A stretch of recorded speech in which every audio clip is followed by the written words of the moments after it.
December 2014 ஜப்பானில் இருக்கக்கூடிய எல்லா விஞ்ஞானிகளும் ரொம்ப டென்ஷனாக இருக்காங்க. காரணம் என்ன அப்படின்னு கேட்டிங்கன்னா, ஜப்பானுடைய ஏரோஸ்பேஸ் எக்ஸ்ப்ளரேஷன் ஏஜென்சி ஒரு ஸ்பேஸ் கிராஃப்டை லான்ச் பண்ணியிருக்காங்க. அந்த ஸ்பேஸ் கிராஃப்டினுடைய பெயர் தான் ஹயாபுசா 2 அப்படிங்கிறது. இந்த ஹயாபுசா 2 அப்படிங்கிற ஸ்பேஸ் கிராஃப்ட் எதை நோக்கி பயணத்தை மேற்கொள்ளுது அப்படின்னு கேட்டிங்கன்னா, ஒரு ஆஸ்ட்ராய்டை நோக்கி பயணத்தை மேற்கொள்கிறது. 162173 ரைகு அப்படிங்கிறது தான் அந்த ஆஸ்ட்ராய்டு. நம்முடைய சூரிய குடும்பம் எப்போ உருவாச்சோ அதே நேரத்தில் உருவான ஒரு விண்கல் தான் இந்த ரைகு அப்படிங்கிற விண்கல். ஸோ இந்த ரைகு அப்படிங்கிற விண்கல் மீது இந்த ஹயாபுசா 2 அப்படிங்கிறது மோதணுமா, இல்லை சின்ன வெடி விபத்தை ஏற்படுத்தணுமா, இல்லை என்ன தான் செய்ய போகிறாங்க அப்படிங்கிறது தான் இப்போ இருக்கக்கூடிய விஞ்ஞானிகளுடைய கவலை. ஏன்னா 3 விதமான ஆப்ஷன்ஸ் அவங்கக்கிட்ட இருந்துச்சு. ஒன்று, இந்த ஸ்பேஸ் கிராஃப்டை மோத வைக்கணும், அப்படி இல்லைனா அந்த ஆஸ்ட்ராய்டு கிட்ட போகும்போது சின்ன ஒரு வெடி விபத்தை ஏற்படுத்த வேண்டும் அப்படிங்கிறது தான். இவங்க என்ன தெரியுமா நினச்சாங்க, ஒரு குட்டி வெடி விபத்தை இந்த ஆஸ்ட்ராய்டுக்கு முன்னாடியோ இல்லாட்டி ஆஸ்ட்ராய்டுக்கிட்டே ஏற்படுத்தும் போது ஒரு குழி, ஒரு பள்ளம் ஏற்படலாம் அப்படிங்கிறத மட்டும்தான் நினச்சாங்க. ஒரு 2 மீட்டர்லேருந்து 3 மீட்டர் அளவுக்கு தான் இந்த பள்ளம் இருக்கும் அப்படின்னு சொல்லி இவங்க நினச்சாங்க. ஆனால் ஜப்பானுடைய விஞ்ஞானிகளுடைய இந்த நினைப்புக்கு என்ன மாதிரியான ரிசல்ட் கிடைச்சிச்சு தெரியுமா? சரிப்பா, இப்போ ஏன் இதை சொல்ல போகிற அப்படின்னு கேட்டிங்கன்னா, இன்றைக்கி மனித குலத்திற்கு மிக முக்கியமான ஒரு தினம். நாசாவினுடைய டார்ட் அப்படிங்கிற அந்த மிஷன் சக்ஸஸ் ஆகுமா?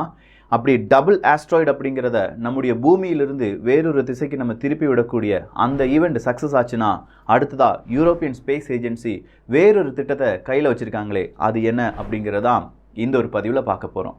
அன்பு தமிழஞ்சங்களுக்கு தமிழ் பொக்கிஷத்தின் வணக்கங்கள்.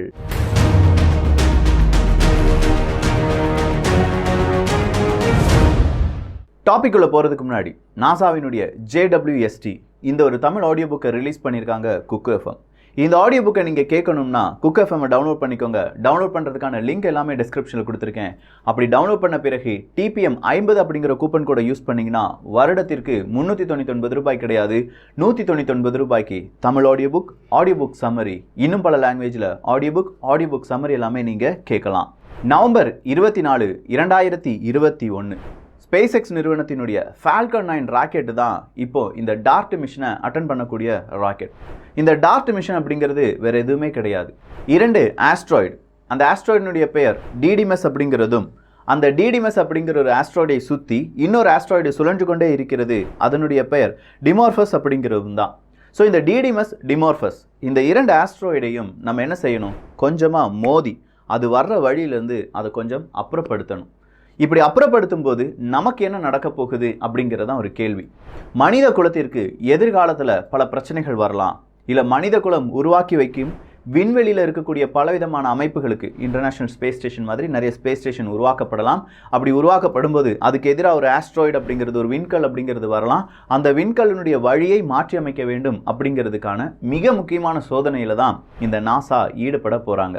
ஸோ 2021 சக்ஸஸ்ஃபுல்லாக லான்ச் பண்ண இந்த ராக்கெட், இந்த ஸ்பேஸ் கிராஃப்ட் அப்படிங்கிறது இப்போ 2022 இந்த திங்கட்கிழமை என்ன செய்ய போகுது, இந்த டபுள் ஆஸ்ட்ராய்டு அப்படிங்கிறதுல மோத போகுது. டிடிமஸ், டிமார்ஃபஸ் அப்படிங்கிறது தான். ஸோ அதுக்கான மிஷன் தான் இவங்க டார்ட் அப்படின்னு சொல்லியிருக்காங்க, அதாவது டபுள் ஆஸ்ட்ராய்டு ரீடைரக்ஷன் டெஸ்ட் அப்படிங்கிறது. So double asteroid redirection test என்ன அப்படிங்கிறது நமக்கு தெரிஞ்சிருச்சு. இன்றைக்கி அதனுடைய மிக முக்கியமான தினம் அப்படிங்கிறத நம்ம புரிஞ்சுக்கிட்டோம். ஆனால் அதுக்கு முன்னாடி நான் ஒரு விஷயத்த சொன்னேனே, 2014 ஜப்பானுடைய விண்வெளி அமைப்பு இந்த மாதிரி ரைகு அப்படிங்கிற ஒரு ஆஸ்ட்ராய்டுக்கு எதிராக சின்னதாக ஒரு தாக்குதலையோ இல்லாட்டி குண்டுவெடிப்பை ஏற்படுத்தும் போது 2லேருந்து 3 மீட்டர் பள்ளம் வரும் அப்படின்னு சொல்லி பார்த்தாங்கல்ல. ஆனால் அப்படி பள்ளம் வரலையாம். கிட்டத்தட்ட 50 மீட்டருக்கான ஒரு குழி அப்படிங்கிறது ஏற்பட்டிருக்கிறது. ஒரு சுரங்க மாதிரியான ஒரு குழி அப்படிங்கிறது ஏற்பட்டிருக்கிறது. ஸோ ஆஸ்ட்ராய்டு எல்லாமே ரொம்ப கட்டியாக பாறை வடிவில் தானப்பா இருக்கும் அப்படின்னு சொன்ன விஞ்ஞானிகளுக்கு இது ஒரு பேரதிர்ச்சியாக இருந்தது.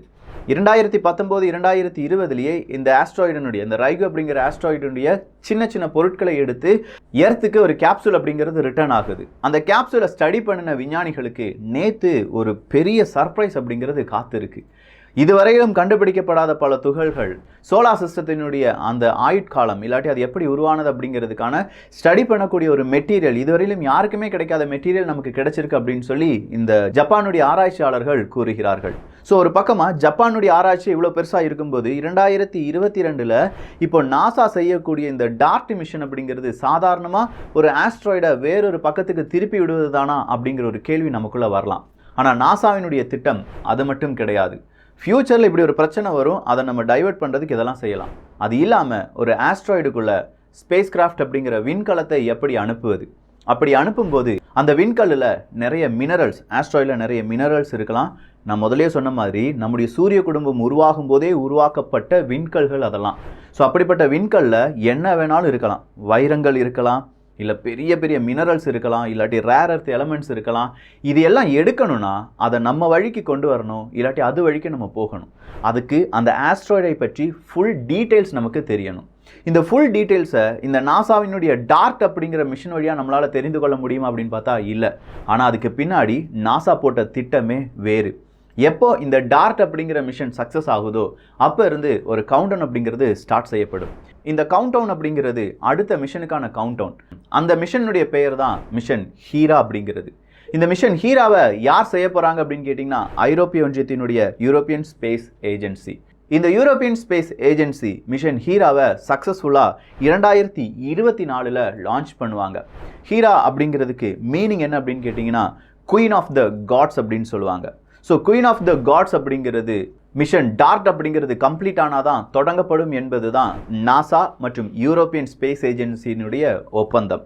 இப்போ இந்த டிடிமஸ் மற்றும் டிமோர்பஸ் அப்படிங்கிற 2 ஆஸ்ட்ராய்டு எப்போது கண்டுபிடிக்கப்பட்டது அப்படின்னு கேட்டிங்கன்னா 1996 ஏப்ரல் மாதம் 11ஆம் தேதி ஒரு ரிசர்ச்சர்ஸ் ஜோசப் மாண்டனி அப்படிங்கிறவர் தான் கண்டுபிடிக்கிறார். அவர் தான் இதுக்கு பெயர் போடுகிறார் டிடிமஸ் அப்படின்னு சொல்லி.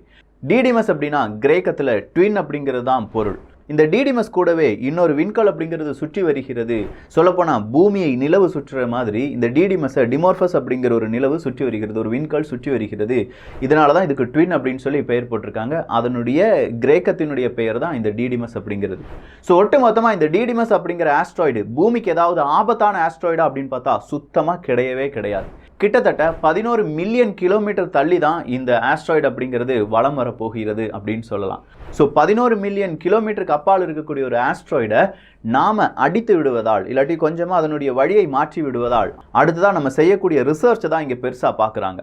இந்த ஆஸ்ட்ராய்டுக்குள்ள கண்டிப்பாக நிறைய புதைப்படிவங்கள் இருந்தது, இல்லாட்டி ஏதாவது கச்சா எண்ணெயோ ஏதாவது ஒரு விஷயம் கிடைக்குமா, அதில் மனித குலம் வாழ வைக்க தேவையான ஏதாவது பொருள் இருக்கா, இல்லை உண்மையிலேயே ரொம்ப விலை கூடிய பொருட்கள் இருக்கிறதா, அந்த விண்கலில் ஏற்படக்கூடிய மாற்றங்கள், கெமிக்கல் மாற்றங்கள் என்ன, அதில் ஏற்படக்கூடிய டெம்பரேச்சர் டிஃப்ரென்ஸ் என்ன, இதை எல்லாத்தையுமே கணக்கிட போகிறது தான் இந்த மிஷன் ஹீரா அப்படிங்கிறது. ஸோ மிஷன் ஹீரா அப்படிங்கிற இந்த ஆப்ரேஷன் என்ன செய்ய போகுது அப்படின்னு கேட்டிங்கன்னா 2026க்குள் இந்த ஆஸ்ட்ராய்டு நம்ம சொல்கிறோம்ல இந்த டிடிமஸ் மற்றும் டிமோர்பஸ் அப்படிங்கிற 2 ஆஸ்ட்ராய்டு, அந்த ஆஸ்ட்ராய்டுடைய 3D ஸ்ட்ரக்சரை வரைக்க ஆரம்பிக்கும். அப்படி 3D ஸ்ட்ரக்சரை வரைக்க ஆரம்பிக்கும் போது என்டையரா இந்த ஆஸ்ட்ராய்டினுடைய ஸ்டடியை யாரால் செய்ய முடியும்? யூரோப்பியன் ஸ்பேஸ் ஏஜென்சி மற்றும் நாசாவால் செய்ய முடியும். ஸோ ஒரு இம்பேக்ட்டுக்கு பிறகு, ஒரு கைனட்டிக் இம்பேக்ட்டுக்கு பிறகு ஒரு ஆஸ்ட்ராய்டில் நிகழக்கூடிய கெமிக்கல் ரியாக்ஷன்ஸ், அதில் நடக்கக்கூடிய மாற்றங்கள் என்ன அப்படிங்கிறதை உன்னிப்பாக கவனிக்க போகிறாங்க இந்த 2 விண்வெளி ஆராய்ச்சி நிறுவனங்கள்.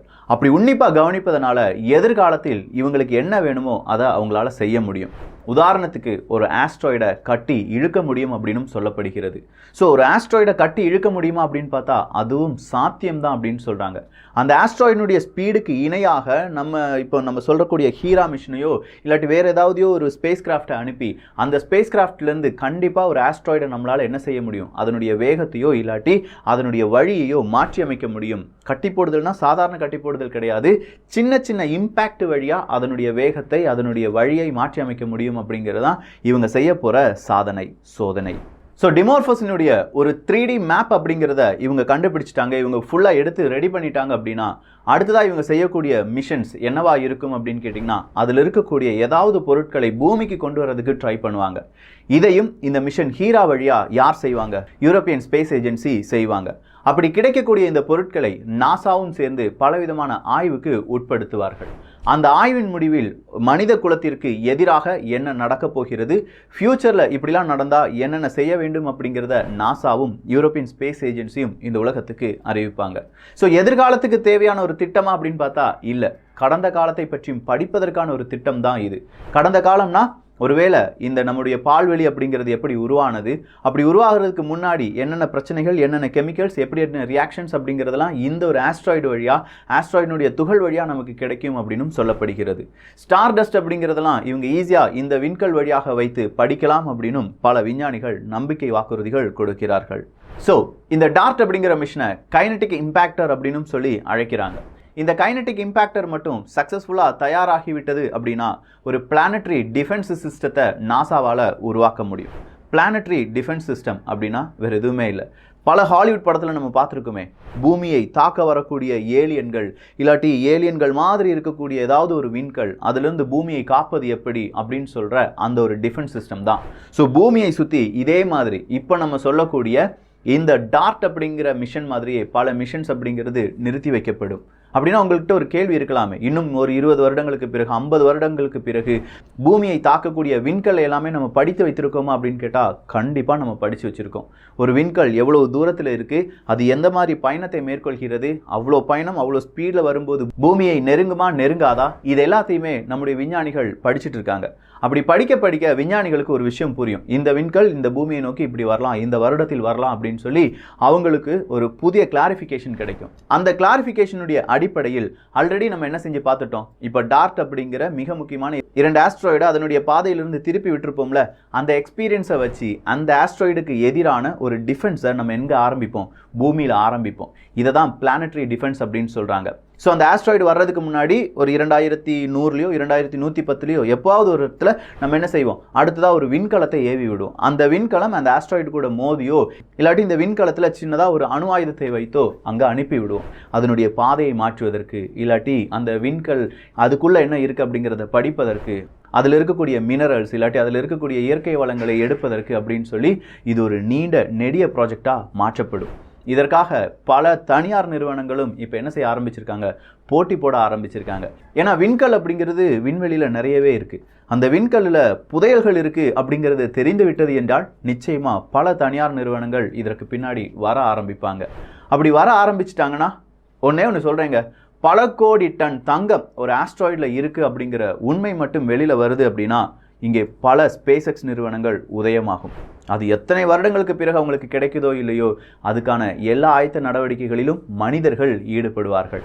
அதற்கான முதல் கட்டமாகவும் மனித குலத்திற்கு எதிராக ஏதாவது ஒரு ஆஸ்ட்ராய்டு வருது அதை தடுப்பதற்கான ஒரு கட்டமாகவும் பழைய இல்லாட்டி மிக பழமையான பூமி எப்படி இருந்தது, இந்த சூரிய குடும்பம் எப்படி இருந்தது அப்படிங்கிறத ஸ்டடி பண்ணுறதுக்காகவும் தான் இந்த மிஷன் டார்ட் அப்படிங்கிறதும் அதன் பிறகு உருவாக்கக்கூடிய மிஷன் ஹீரா அப்படிங்கிறதும் இங்கே நடைபெற போகுது.